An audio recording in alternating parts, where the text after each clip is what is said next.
Okay, good morning po. Welcome po dito sa ating channel, ang Tabsong Viewpoint.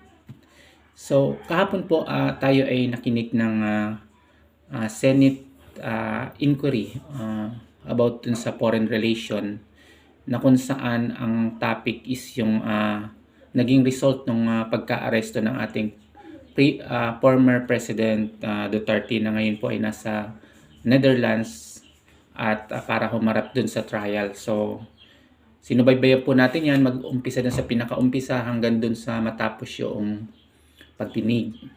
So, hindi na po tayo pupunta dun sa details at mas maganda po mapanood na lang ninyo yung buong detalye para kayo mismo ang maging maintindihan ninyo yung takbo ng pagdinig. So, ang i-comment po natin dun is yung naobserbahan natin ng mga character at gusto ko pong i-feature yung isang pinaka sa tingin ko ay may pinaka naging sentro or ng pagdinig, which is ito po si Major General Torre III. Okay? So si General Nicolas Torre po, ano ko po yan nakilala ko lang siya nung panahon na nagkaroon ng pag-aresto kay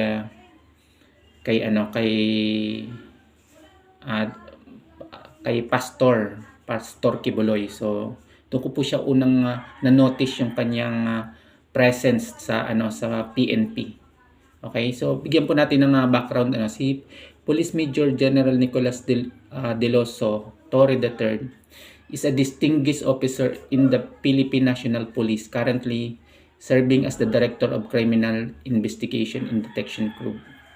So ang ganda po ng records ng kanyang ito po yung kaniyang mga key accomplishment. So na-appoint po siya na CIDG noong September 2024. Okay? Tapos nagserve din siyang Police Regional Office sa Davao Region. So ibig sabihin familiar pala po siya talaga sa area ng Davao. Okay, siya din po yung nag-implement ng 3-minute response policy. Torre is credited with developing and implementing 3-minute response policy during his time as Quezon City Police District Director. He aimed to replicate this policy in Davao City to enhance police respectiveness. Commitment to ethical leadership. Demonstrating a commitment to ethical leadership, Torre personally intervened in a robbery case in Makati, assisting the victim and ensuring the suspect arrest. This act of compassion highlighted his dedication to public service beyond his administrative duty.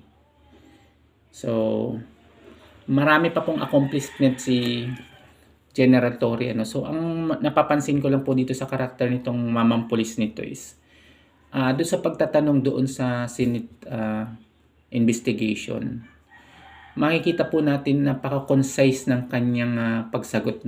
Nakakabilib kasi alam mo yun, lahat ng binato sa kanyang tanong is lagi niyang sinasabi yung police procedure. So, by the book talaga si General Torre. So, kahit paikot-ikutin mo yung tanong, talagang sinasagot niya talaga yung yung performance niya, yung ginawa niya dun sa sa sitwasyon. So yun po yung nakita natin doon at lagi siyang nagre-rely dun sa police procedure na sa tingin niya ay yun yung nilalaman ng police protocol na kanyang ini-implement. Yun po yung na-obserbahan ko dun sa testimony kahapon. So nakakabilib kasi kahit anong question yung iba to kay General Torre is napaka-concise ng kanyang sagot. At tinanong nga siya ng senador na kung sino yung nag-order sa kanya, kung bakit hinatid yung accused doon sa plane. Sinabi niya direkta na yung PNP chief nga. So mapapansin mo guys, naniniwala kasi ako dito sa mga ganitong klase ng tao or ng police na nasa serbisyo na pag talaga sumusunod sa tamang protocol, kung ano yung nakalagay sa batas, is ano hindi ka magkakamali ng ng ng aksyon sa iyong gagawing hakbang. So ibig sabihin, pagka sumunod ka dun sa police protocol, kung ano yung sa tingin mo is naaangkop dun sa sitwasyon, hindi ka magkakamali. Kasi may isang senador kasi na sinasabihan na nag-violate daw ito si General Torre ng police protocol. At yun nga, ang sabi naman ni General Torre is kung may mga sa tingin niya kung yung ibang tao may sa tingin nila may pagkakamali ginawa si General Torre, is welcome daw po yung pagsasampa ng kaso sa kanya. So ibig sabihin nakakabilib yung ganitong disposition. So ang kasi natin dito, guys, sa tagal-tagal kong nakikinig ng mga balita about sa PNP, ngayon lang ako nakakita ng tao na na by the book siya pagka gumagawa ng action or nag-i-implement ng batas. So stick siya dun sa tinatawag na protocol ng PNP procedure. Although may question nga dun sa kanyang police procedure na sinasabi, pero handa naman daw siyang i-challenge kung sa tingin ng ibang tao ay may pagkakamali siya. Welcome sa kanya na i-challenge yun sa court. So ibig sabihin, nakakabilib po ngayon. Ilan lang po ako nakakita ng ganitong police officers na handang itaya yung kanyang career, yung buhay, magampanan lang niya yung trabaho niya. So bibihira po yung ganito na kadalasan sa mga police hindi mo makita yung paninindigan. Bibihira ako makakita ng may ganitong paninindigan. So nakakabilib po yung ganito. Para sa akin po is commendable yung ginagawa ni General Torre, kasi bibihira po ako yung mag-appreciate ng ginagawa ng kapulisan, kasi syempre tayo po ay maraming mga previous na nababalitaan or napapakinggan sa news na involve ang PNP.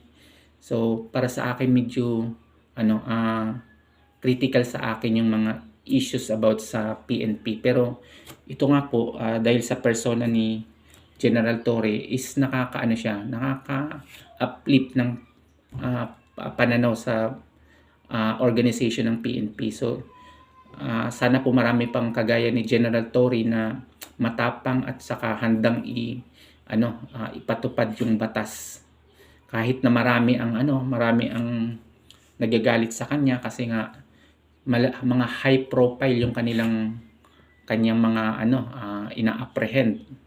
Okay, maraming supporters, etc. So sa kabila po noon, ang tinitingnan niya yung trabaho niya as a tagapagpatupad ng batas. So bibihira po yung ganitong may ganitong paninindigan. So it's commendable na may ganito tayong alagad ng batas na nagpapatupad ng batas na hindi natatakot dun sa repercussion. So bibihira po yung ganito na na may personality tayo na talagang saka talagang siya consistent, at saka talagang matibay yung paninindigan. As in, pag pinatupad niya, well planned, everything is naka-set up. So ibig sabihin, pagka ganun po yung sistema talaga at well planned yung kanyang operation, yung mga mami-minimize po yung mga tinatawag na error sa pagpapatupad ng batas. So isa po yung nakita kong mga katangian na pinapatupad nitong ni General Torre. So sa tingin ko po is dapat itong tularan ng iba pang mga kapulisan natin, yung paninindigan sa pagpapatupad ng tama na batas. So again, si General Torre naman po ay syempre siya, tao lang din, at I'm sure meron siyang mga din, may mga error din si judgment, at siguro naman po ay niya yun, na nanonotice niya yun at na-correct niya in some ways. So again, ang inaano ko po dito is yung kanyang paninindigan, nakakabilib. Kasi sa kabila ng mga maraming banta or mga high profile na person yung kanyang mga mission is nagagawa pa rin niya na ipatupad yung na ayon sa batas. Yun po yung take natin dito kay General Torre. So the best po yan yung kanyang ginagawa. Sa kabila ng mga batikos sa kanya, including sa nakaraang Senate hearing kahapon na halos ipin down siya sa questioning para alam mo yun, halos paulit-ulitin at gisahin dun sa hearing. Sa kabila nun, concise po yung kanyang pagsagot at sinasabi niya kung ano yung mga nangyayari dun sa kasi mapapansin natin guys yung mga video, mga clip lang kasi siya eh. Tama yung sinabi ng isang DOJ prosecutor kasi pinoint out niya doon yung tinatanong ni Senator Amy na yun lang ang nakita niya. So ang sabi nung yung DOJ prosecutor, mas maliliwanagan kasi dun sa context pag makikita mo yung buong footage ng video bago na nangyari yung maliit na portion ng clip. Hindi kasi pag titingnan mo guys yan at ng clip lang, so iba yung magiging interpretation mo. Unlike kung pinanood mo yung buong eksena, maunawaan mo kung bakit nag-arrive dun sa ganong sitwasyon. So dapat maging maingat din tayo dun sa pagkilatis ng mga video, lalo na yung mga kinat edited. So hindi mo kasi makukuha yung tunay na context ng isang nangyari kung hindi mo papanood yung entire process, which is sabi nga ni General Torre, it takes mga 14 hours yung process ng pag-aresto sa ating former president. So maraming nangyari at maraming cover ng video na hindi natin nakikita, at ang nakikita lang natin yung mga portion na pinipresent doon sa Senate.